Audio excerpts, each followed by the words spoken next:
Just running through the third-party account again. Same as last week. Nobody's checking.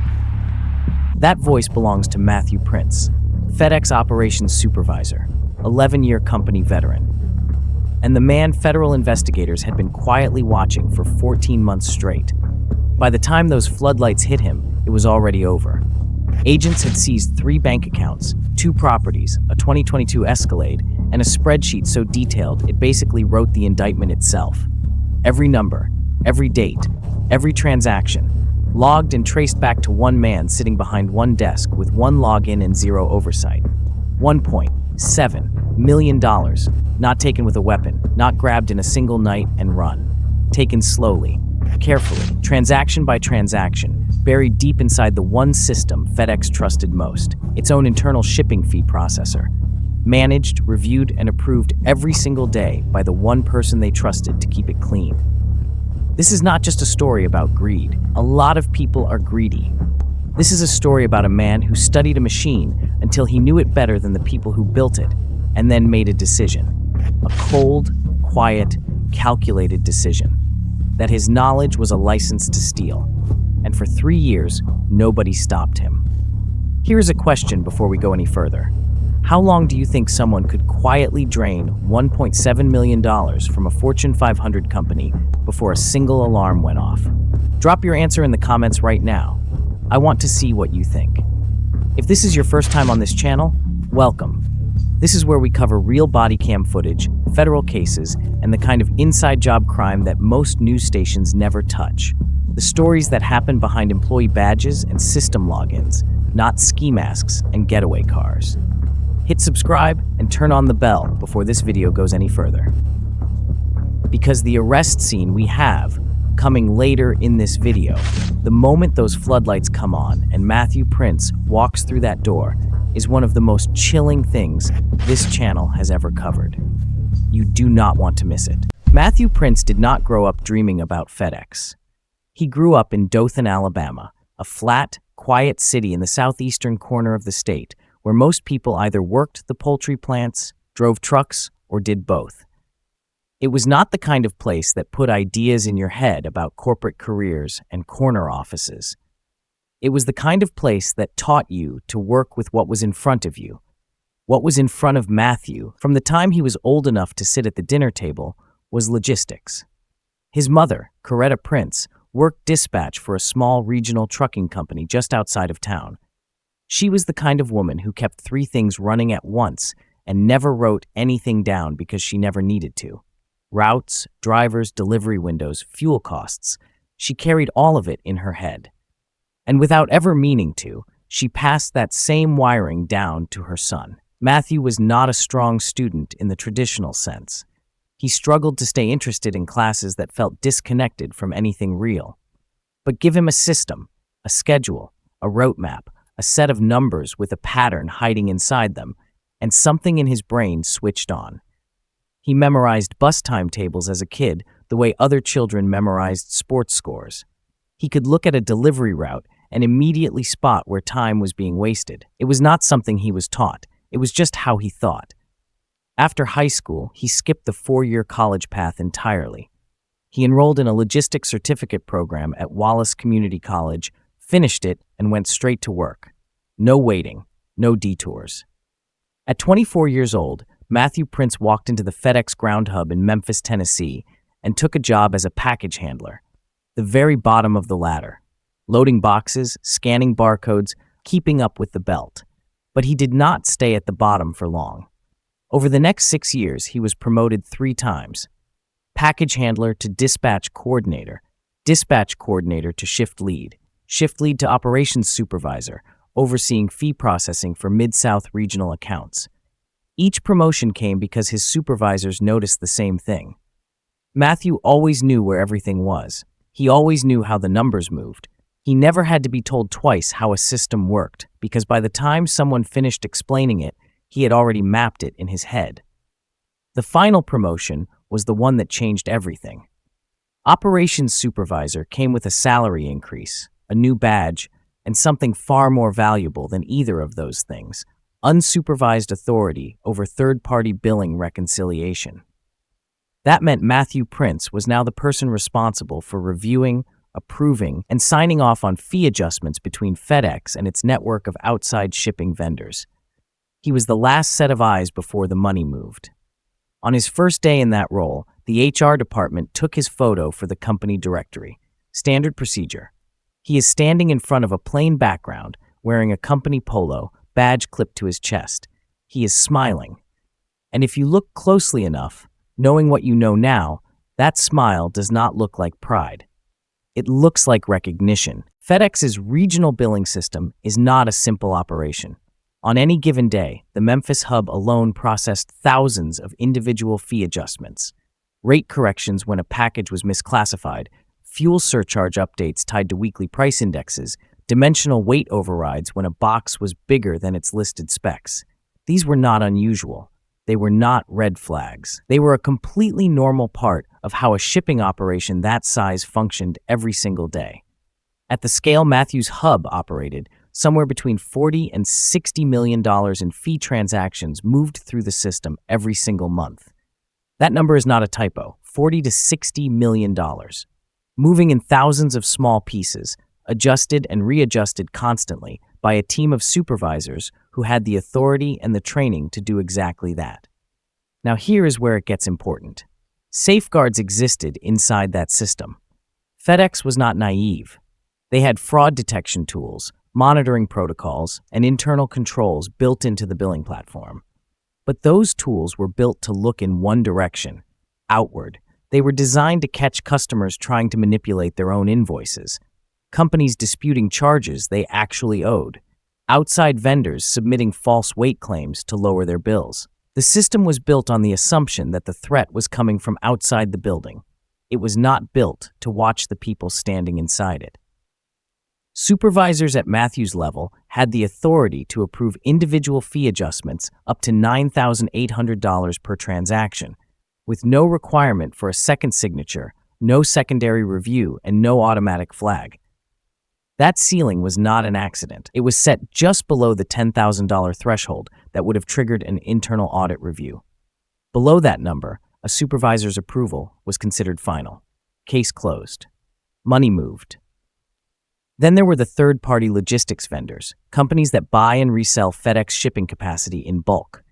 These outside vendors were billed through a completely separate reconciliation queue, a queue that was managed, monitored, and approved by Mathew's own team.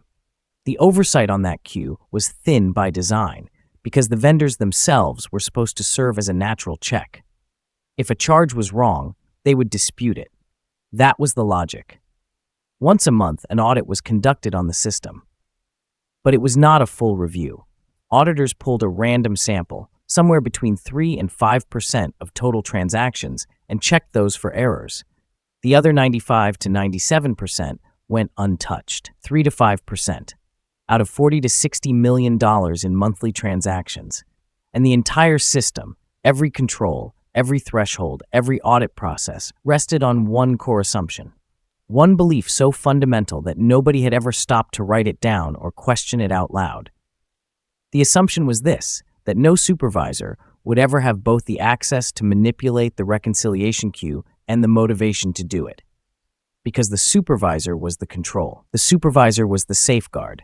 They never considered what would happen if the safeguard decided to become the threat. Mathew Prince considered it on day one. Mathew Prince did not walk into his new role and immediately start stealing. That is not how a mind like his worked. He watched first. He mapped the system the same way he had always mapped systems, quietly, carefully, and with complete patience. And within a few weeks of sitting behind that supervisor's desk, he had already found exactly what he was looking for, the $9,800 ceiling. To most people, that number would mean nothing. But to Mathew, it was a door left open, a threshold set just low enough to avoid scrutiny, sitting right below the audit trigger line on a transaction queue that his own team managed. He did not see a rule. He saw an invitation. The first thing he did was build a vendor. He registered a shell company, Meridian Freight Partners LLC, in the state of Delaware, using a prepaid debit card and a burner email address. Delaware was not a random choice. It is one of the easiest states in the country to register a business with minimal paperwork and minimal questions. On the surface, Meridian looked exactly like the dozens of other third-party logistics resellers already sitting inside FedEx's vendor system. Same structure, same account format, same documentation fields, filled in just enough to pass a basic review. Once Meridian was live and approved inside the system, Mathew began moving money. He started small. In the first 3 weeks, individual transactions averaged between $1,200 and $2,400. Fee credits approved and pushed out to Meridian's account as routine billing adjustments. Nothing that would stand out inside a system processing millions of dollars a week. He was not being generous with himself. He was testing, watching how the system responded, watching whether anything flagged. Nothing did. By weeks 6 through 10, the transactions climbed. 6,000, 7,000, 8,500. He had spent that time learning the audit rhythm, understanding which days of the month the sample reviews were pulled, how the queue moved, where the natural volume spikes occurred that gave individual transactions the most cover. He was not guessing. He was studying.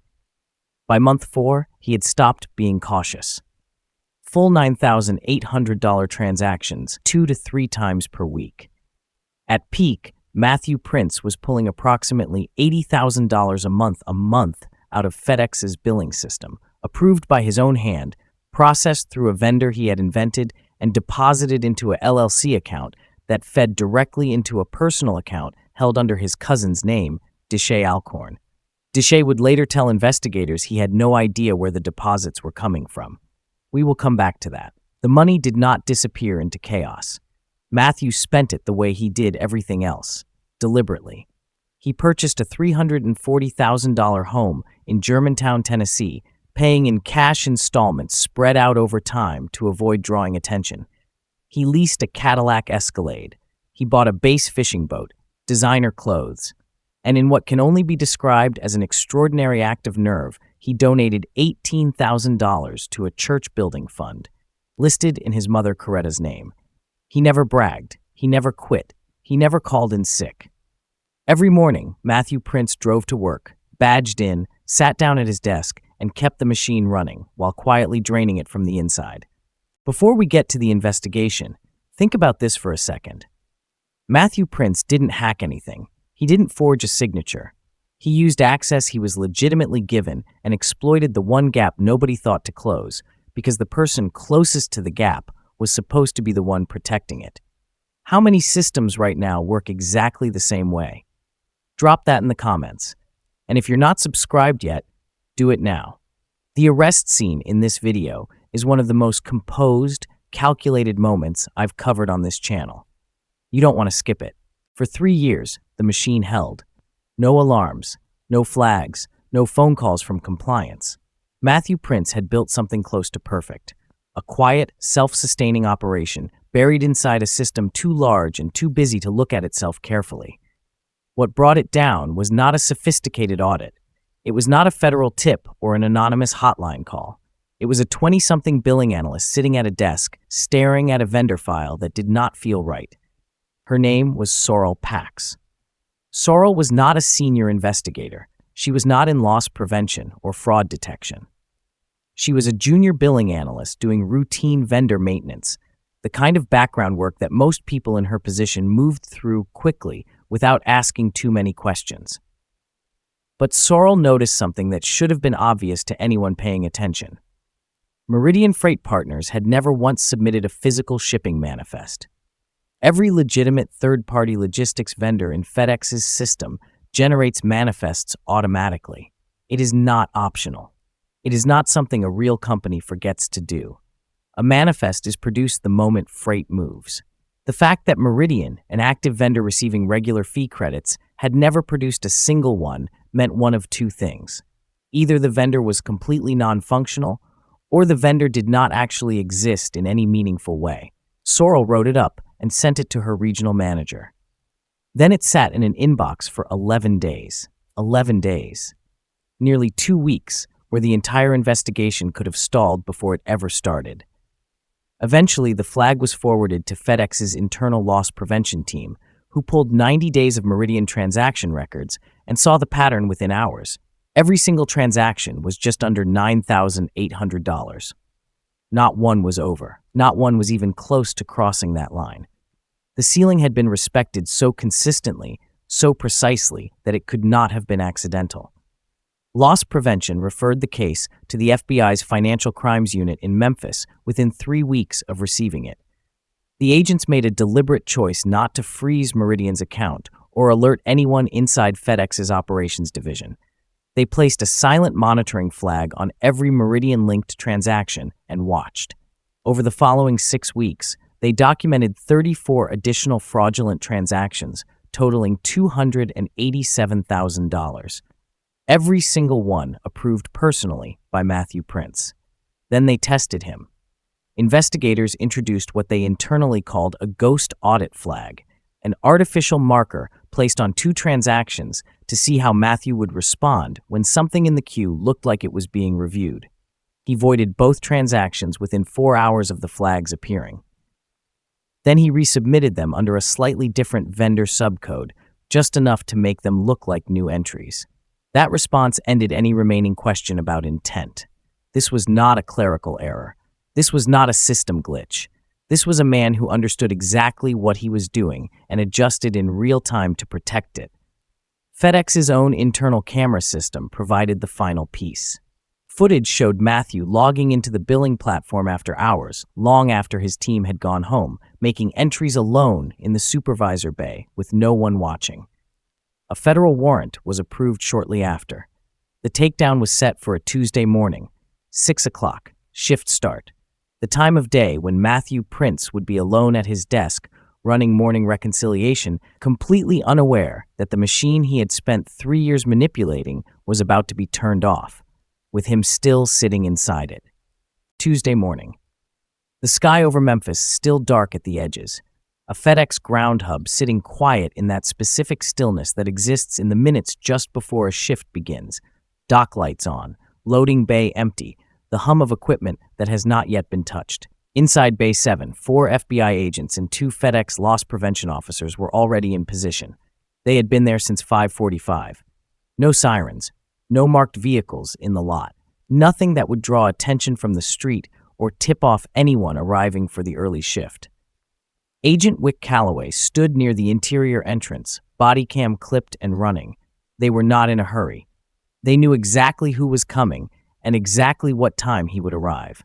At 6:14, a black Cadillac Escalade pulled into the lot. Mathew Prince stepped out the same way he stepped out every single morning. Coffee in his right hand, laptop bag over his left shoulder. He walked toward the entrance at a normal pace, unhurried, already inside whatever mental routine he ran through at the start of each shift. He swiped his badge. The door clicked open. He stepped through. 3 steps in, he saw them. He stopped. For a moment, nobody moved. Then Agent Calloway spoke. "Mathew Prince?" Mathew's eyes moved across the room, counting faces, reading the room the way a man with his kind of brain automatically does. "Yeah," he said slowly. "What's going on?" "FBI. We have a federal warrant for your arrest on charges of wire fraud, money laundering, and theft from an interstate shipment carrier. Please set down what you're holding." Mathew looked down at the coffee cup in his hand. He bent and placed it on the floor, slowly, carefully, like a man buying himself 4 extra seconds to think. There's gotta be a mistake." Calloway did not raise his voice. He did not move toward him yet. "There's no mistake, Mr. Prince. Hands behind your back, please. I process hundreds of transactions a day." Mathew's voice was still controlled, still measured. "You need to talk to compliance.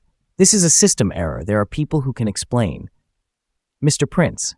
The room went quiet. Not the kind of quiet that comes from nothing happening.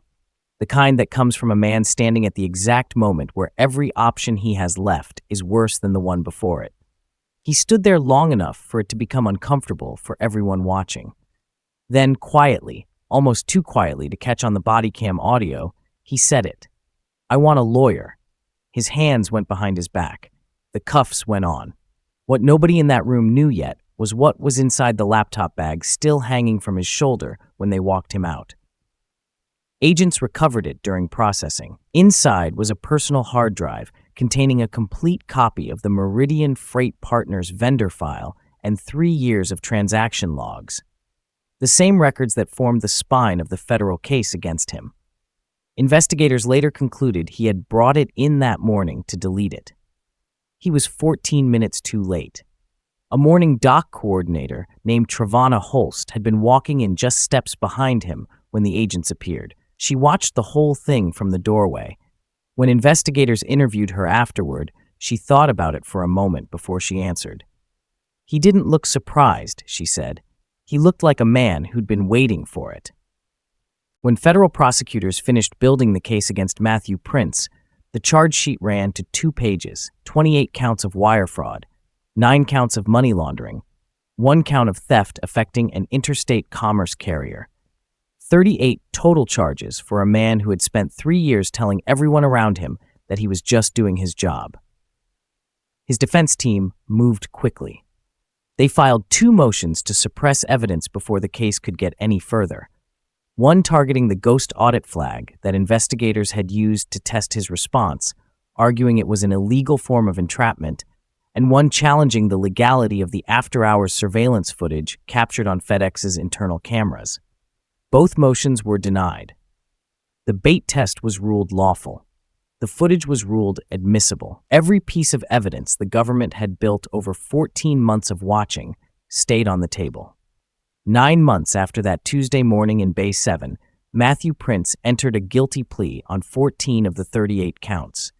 There was no trial, no witness stand, no moment where he had to sit in a courtroom and listen to Sorrel Pax describe the vendor file that never produced a manifest. He took the plea, and the case moved to sentencing. Judge Lenora Vashti Crow presided. She sentenced Mathew Prince to 87 months in federal prison, 7 years and 3 months. On top of that, she ordered full restitution of $1.7 million, forfeiture of the Germantown home, the Escalade, and every dollar sitting in the seized accounts. By the time the order was signed, nearly everything Mathew had built over those 3 years was gone on paper before he ever left the courtroom. Before she closed the session, Judge Crow made a point of saying something directly on the record. She said that this was not an impulsive crime, that it was engineered, and that it was engineered by someone whose entire value to his employer was the trust placed in him. She did not say it loudly. She did not need to. His cousin, Deshay Alcorn, was not charged. Investigators found no solid evidence that Deshay knew where the deposits coming into his account were actually coming from. He was not cleared without consequence, though. He was required to surrender the $41,000 that had passed through his account during the scheme, money he may never have knowingly touched but could not legally keep. Sorrel Pax, the junior analyst who wrote the flag that started everything, received a formal commendation from FedEx's Internal Integrity Division and a $15,000 discretionary award. At her own request, her name was never released publicly. She did not want the attention. She just noticed something that did not look right. FedEx quietly updated its vendor onboarding process after the case closed. All third-party logistics profiles now require verification by a separate compliance officer before activation, a control that did not exist on the day Mathew Prince registered Meridian Freight Partners from a prepaid debit card and a burner email. The $18,000 church building fund donation listed in Coretta Prince's name was recovered as part of the asset seizure and returned to FedEx. Coretta Prince had no knowledge of where the money came from. She had simply believed her son was being generous. That part of the story does not have a clean ending. Mathew Prince did not rob FedEx, not in any way the system was built to catch. He used 11 years of institutional trust, and he spent it, transaction by transaction, morning by morning, right up until the morning he walked through a door and found 4 federal agents standing on the other side of it. The machine kept running the whole time. The audits kept sampling their 3 to 5%. And every single day, he sat down at his desk, logged in with his own credentials, and made the numbers say exactly what he needed them to say. Until a junior analyst noticed that a vendor had never once produced a shipping manifest. One flag, one email sitting ignored in an inbox for 11 days, and then everything. If you made it to the end of this video, drop a comment before you leave. Do you think FedEx's internal controls were genuinely negligent, or was what Mathew Prince did actually undetectable given the system they had in place?